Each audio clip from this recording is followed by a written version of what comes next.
بہت بڑے آیت اللہ غالباً آغا امینی، آغا مرزا جواد تبریزی نام میں بھول گیا تھا،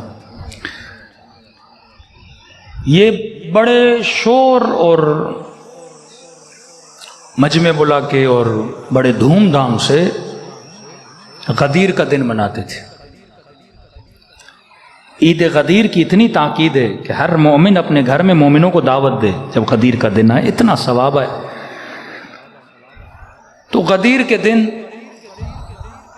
ان کا بیٹا نیچے فروٹ لینے گیا، سیڑھی سے اترا آغا جواد تبریزی کا، جیسے نیچے اتر رہا تھا پاؤں اس کا اٹکا، اور جو حوض تھا پانی کا اس میں وہ جوان گرا، سر ٹکرایا، ڈیتھ ہو گئی۔ خوبصورت جوان بیٹا، قابل ترین طالب علم، مولانا بھی تھے ان کے بیٹے، جوان بیٹا دنیا سے چلا گیا۔ بیوی دوڑی دوڑی آئی، کہا آغا جواد بیٹا مر چکا ہے۔ آپ یہ واقعہ سنتے ہیں نا، گھر میں مجلس ہو رہی تھی، امام حسین کا ذکر تھا، حبیب کا واقعہ سنتے ہیں، وہ حبیب تھے۔ یا آغا مرزا جواد تبریزی ہمارے دور کے عالم دین، غدیر کی عید، بیوی کو کہا کہ کسی کو بتانا نہیں، میں علی کا جشن منا رہا ہوں۔ جب سارے چلے گئے، چند آپس میں دوست باقی رہے۔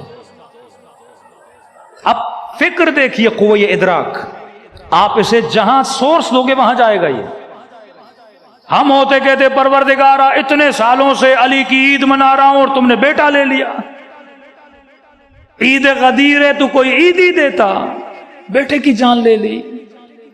نالا کرتے اللہ کے یہاں، آہو بکا کرتے۔ آغا تبریزیان نے سجدہ شکر ادا کیا کہ خدا تو نے میرا بیٹا مجھ سے لیا، میں یہ سمجھوں گا کہ غدیر کے دن یہ تیری عیدی تھی، یہ تیرا گفٹ تھا۔ بیوی بھی بڑی صابرات، لوگ بڑے آغا تبریزیان بیٹے کا مرنا بھی کوئی عیدی ہے۔ کہ تم نے حضرت خضر کا واقعہ نہیں سنا؟ ایک مومن اور مومنات خضر نے ان کے بیٹے کو مار دیا، اور کیا بولا؟ یہ بڑا ہو کے ماں باپ کو کیا کرے گا؟ کہیں کافر نہ کرتے۔ اچھا ہوا وہ لڑکا بھی چلا گیا، اس کی آخرت بچی، ماں باپ کا کیا پتا اللہ کی مصلحت کیا تھی۔ اللہ کے لیے حسن ظن کرنا کہ خدا کبھی بندوں کا برا نہیں چاہتا، اللہ ہمیشہ بندوں کے لیے کیا چاہتا ہے؟ اچھا چاہتا ہے۔ یہ کس کی سیرت سے، یہ کون سا عقل ہے جو آغا تبریزیان جس پہ چل رہے ہیں؟ اتنا بڑا مقام، یہ مقام تو سیدہ زینب کا ہے۔ جب بھائی کے لاشے کو لٹتا ہوا دیکھا، اس وقت جملہ بلند کیا کہ ما رأیتو الا جمیلا، زینب نے حسن کے علاوہ کچھ نہیں دیکھا۔ اگر اللہ کی طرف یزید تم نسبت دو گے نا کہ میرے خدا نے میرے بھائی کو مارا، مجھ سے میرے بچے چھینے گئے، تو زینب نے خدا سے حسن کے علاوہ کچھ نہیں دیکھا۔ ایک ہے حسن ظن عوام کے لیے، پازیٹیو تھنکنگ لوگوں کے لیے، ایک ہے پازیٹیو تھنکنگ پروردگار عالم کے لیے۔ جب بندہ اس مقام پہ آتا ہے تو امام حسین کی طرح یہ نعرہ بلند کرتا ہے، رضن برضا و تسلیمن لامر لا معبود سواک۔ اے خدا حسین تیری رضا پہ راضی ہے، تیرے امر کے سامنے تسلیم ہے۔ کیوں؟